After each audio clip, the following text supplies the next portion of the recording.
Hello student, welcome in our live class for standard 6.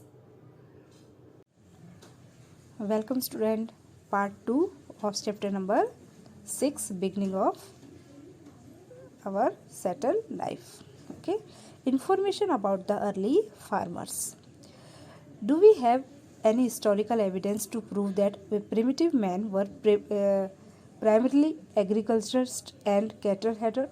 हमारे पास क्या कोई ऐसे एविडेंस है जिससे हम प्रूव कर सकते हैं कि जो अर्ली मैन था, प्रिमिटिव मैन था, वो एग्रीकल्चर यानी कि खेती से रिलेटेड कोई भी काम करता था वो? The archaeologist have found many evidence to prove that. Archaeologist को बहुत सारे ऐसे एविडेंस मिले हैं जिससे ये चीज़ें प्रूव होती हैं कि वो कैटल हर्डर भी थे, यानी कि गाय भैंसे रखते थे, जानवरों को पालते थे, और वो फार्मर भी थे। From excavation the archaeologist have collected specimens of grains. उनको जब आर्कियोलॉजिस्ट खुदाई के दौरान, एक्सकेवेशन के दौरान, उनको बहुत सारे ग्रेन्स के प्रूफ मिले हैं, अनाज के दाने बहुत सारे मिले हैं। टूल्स ऑफ एग्रीकल्चर और खेती करने वाले साधन बहुत सारे मिले हैं। बोन्स ऑफ एनिमल्स की हड्डियाँ मिली हैं। A study of these specimens help the scientist to identify the grain and even the various animals. और वो हड्डियाँ और जो ग्रेन्स है वो उनसे पता चलता है कि वो लोग एनिमल भी पाला करते थे और खेती भी किया करते थे। After the study of the table given below we will learn about the various places from where these evidence were collected. Also located these ancient places on the map. यहाँ पे जो आर्कियोलॉजिस्ट को जो एविडेंस, किन चीज़ों के evidence और कौन सी प्लेस से मिले हैं, ठीक है, आपको उस समय का नाम भी बताया जाएगा और वो जो एरिया है अभी कौन सी जगह पर है ये भी आपको इस बॉक्स के अंदर बताया गया है।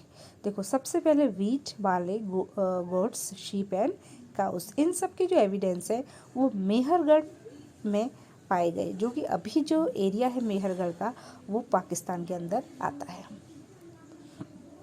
सेकंड है राइस एंड काउस, ठीक है, राइस एंड काउस के जो एविडेंस है वो महागढ़ में मिलते हैं, जो अभी वो एरिया है वो उत्तर प्रदेश में आता है, ठीक है।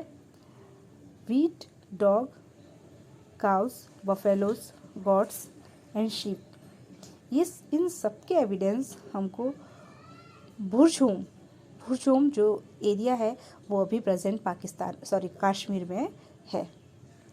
वीट, ग्राम्स, बार्ले, बफेलोज और ऑक्शन, चिराड़ और अभी प्रेजेंट में बिहार। ज्वार, बाजरी, काऊ, शीप, गोट्स, इन सब की जो एविडेंस है वो हुल्लर नामक जगह से मिले हैं, जो भी आंध्र प्रदेश में वो जगह है।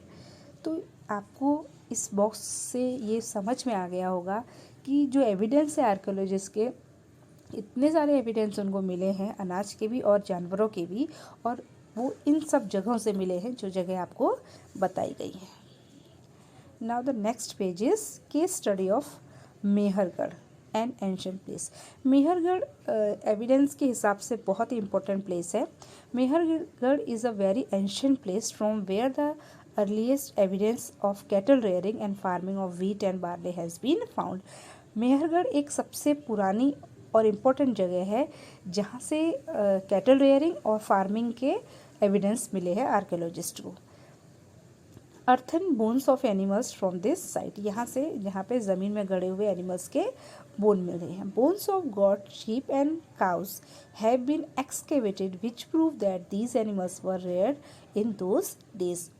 इन जगहों पर, जैसे मैंने आपको बताया, गॉट, शीप और काउस के बोन्स मिले हैं खुदाई के दौरान, ओके, जिससे ये प्रूव होता है कि उस समय इस तरह के एनिमल्स थे अर्ली मैन के पास। देखो, ये कितनी सुंदर पिक्चर आपको मेहरगढ़ की दिखाई गई है ना। ये एविडेंस मिले हैं मेहरगढ़ के। ये evidence from the house of Mehrgarh. Mehrgarh में किस तरह से उन्होंने मिट्टी के घर बनाए हुए थे अर्ली मैन ने, इसका पूरा एविडेंस आपको आपके सामने है, ठीक है। नाउ ये बॉक्स हम स्किप करते हैं। Graves excavated at Mehergarh have revealed that utensils were also buried along with the dead body.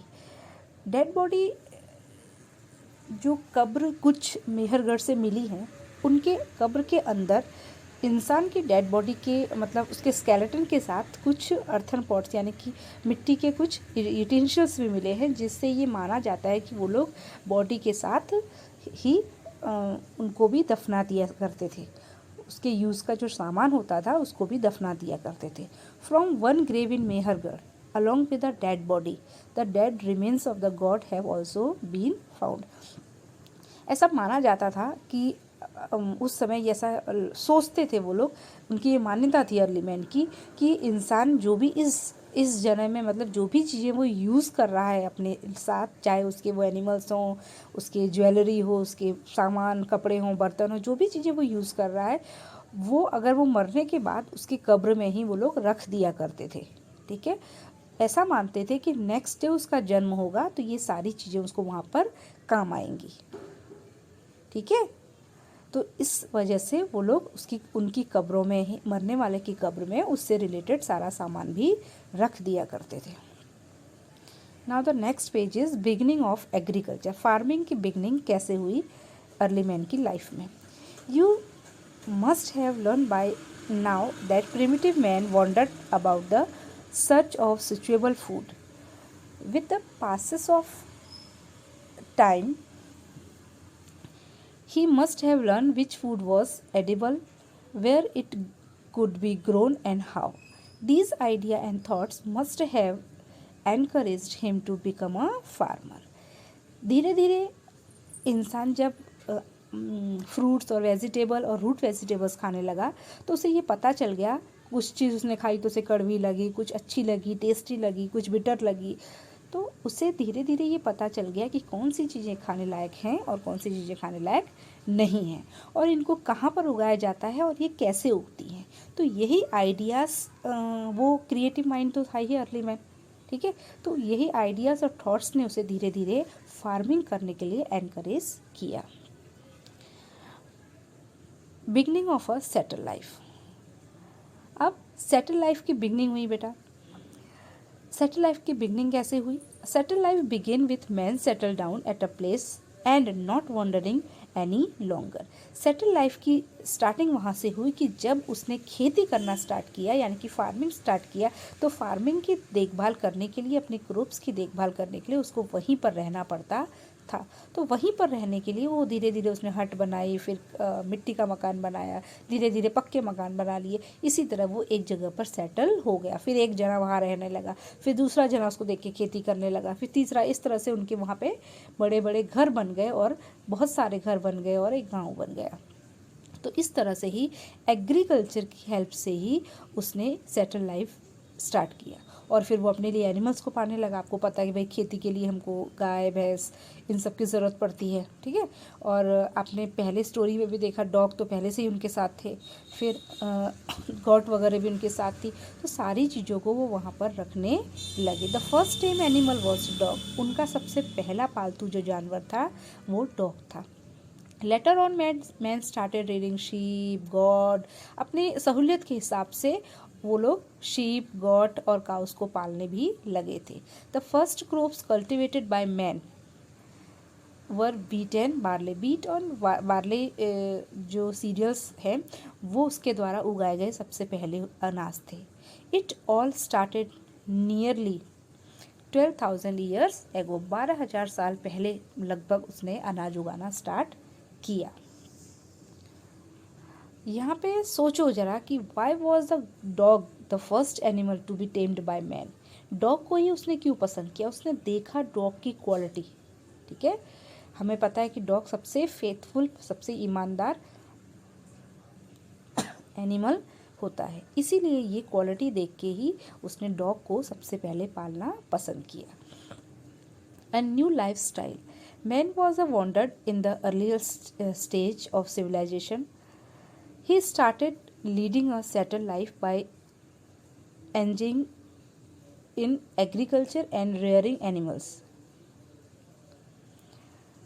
Okay, he started leading a settled life by engaging in agriculture and rearing animals. उसने settle life start की किस चीज़ में व्यस्त होके, agriculture में और animals को पालने से। Once he sowed the seed he learn that he had to water. जब उसने सीड ग्रो करना स्टार्ट किया तो उसने ये भी सीखा कि उनको पानी और सनलाइट की ज़रूरत पड़ती है। Hence he settle down in one place. ये वही बात है जो मैंने अभी बताई। फिर अपनी खेती की देखभाल करने के लिए वो वहीं पर उसे कंपल्सरी रहना पड़ा, तो वहाँ पर ही उसने अपना घर बना लिया। और उसने ये भी देखा कि जब उसकी खेती पक जाती है, यानी कि अनाज, वीट है, राइस है, बार्ली है, ये सब पक जाते हैं, तो उसे वो किस तरह से कलेक्ट करे और आगे समय के लिए किस तरह से प्रिजर्व करके रखे। He led him to make big clay pots to store the grain. जैसे आपने पहले स्टोरी में देखा ना, जोमा की स्टोरी में, वो लोग बड़े बड़े मिट्टी के बर्तन बना रहे थे, तो वही मिट्टी के बर्तन वो लोग बनाते थे, और ताकि वो जो ज़्यादा जो अनाज वो उगा लेते थे उसको स्टोर करके रखते थे।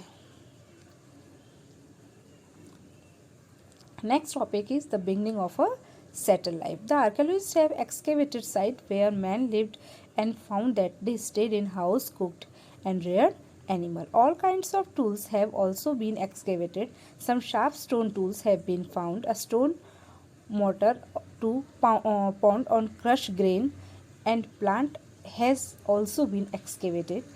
While some tools were made of stone, others were made from bones.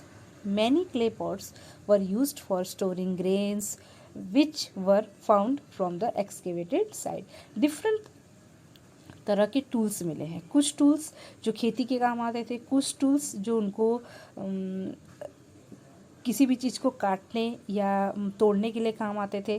ठीक है, अर्थन पॉट्स मिले हैं, जो ये सारी चीज़ें अलग अलग कामों के लिए वो लोग यूज़ किया करते थे।